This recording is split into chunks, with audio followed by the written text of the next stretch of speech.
Como é possível que uma mesma filosofia, o confucionismo, tenha criado leis tão absurdamente diferentes na China e no Japão?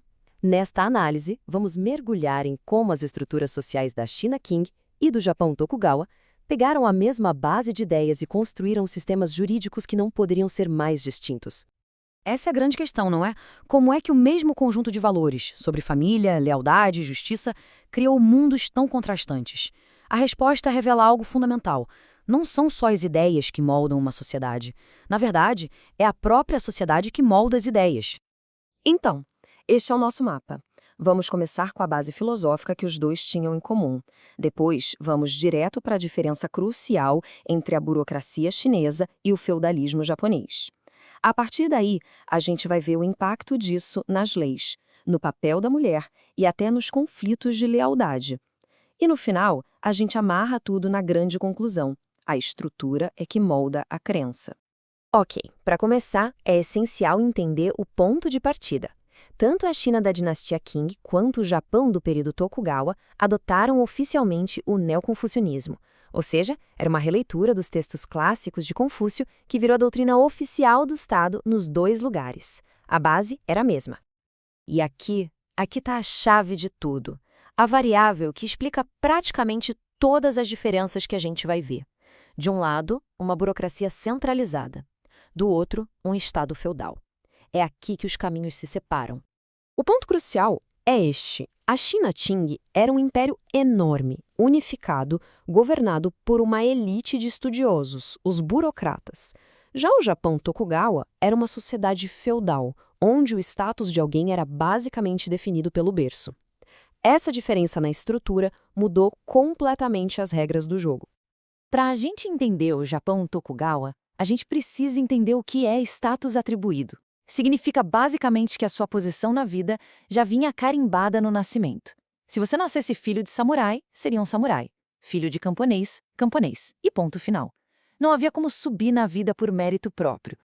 E essa hierarquia era de uma rigidez impressionante. No topo, a classe guerreira, o shogun, os daimyos e os samurais, que mandavam em tudo. E lá embaixo, a esmagadora maioria da população, cerca de 90%, composta por camponeses, artesãos e comerciantes, que viviam sob um conjunto de regras totalmente diferente. Agora, vamos ver como essa diferença de estrutura se refletiu, bem, na letra da lei, na forma como a justiça era feita em cada um desses lugares. Isso aqui ilustra a diferença de um jeito brilhante.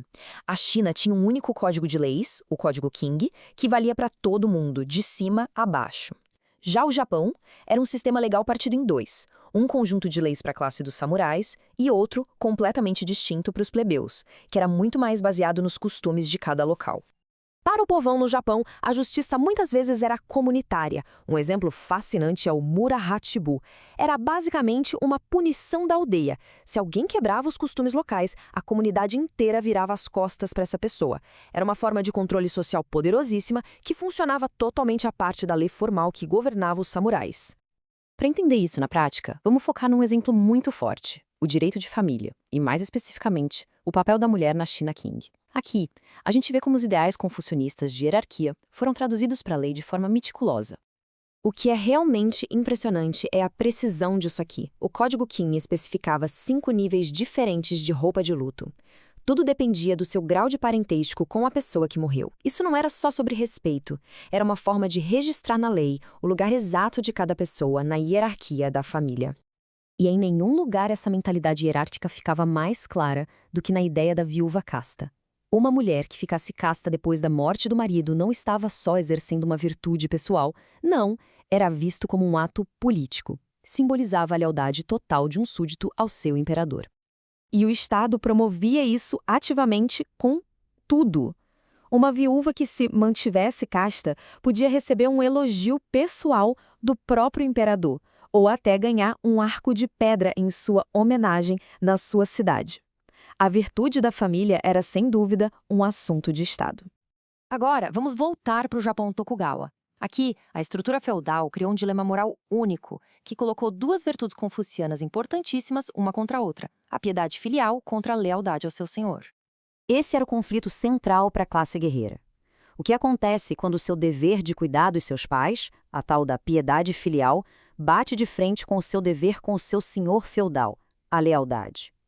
Qual das duas virtudes é mais importante? E a gente tem dois exemplos poderosos que mostram essa tensão.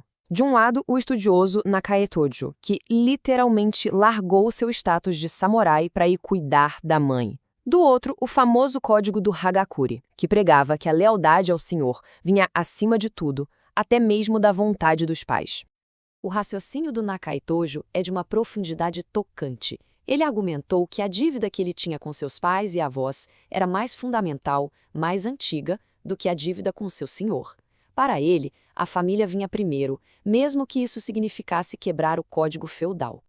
Então, no fim das contas, qual é a grande lição aqui?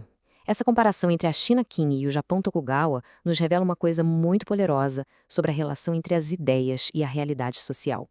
A conclusão é a seguinte: a mesmíssima filosofia do neoconfucionismo foi filtrada por duas estruturas sociais completamente diferentes.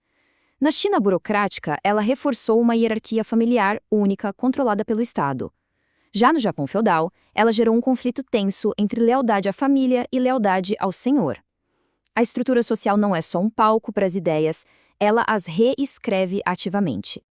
Isso tudo nos leva a uma pergunta final, para a gente refletir. Olhando para o nosso próprio mundo hoje, quais são as estruturas invisíveis, as econômicas, as políticas e as sociais, que estão moldando as nossas crenças sobre o que é justiça, o que é família, o que é lealdade? Porque, como a gente viu, essas estruturas nunca são neutras. Fica a reflexão. Muito obrigado por acompanhar essa análise.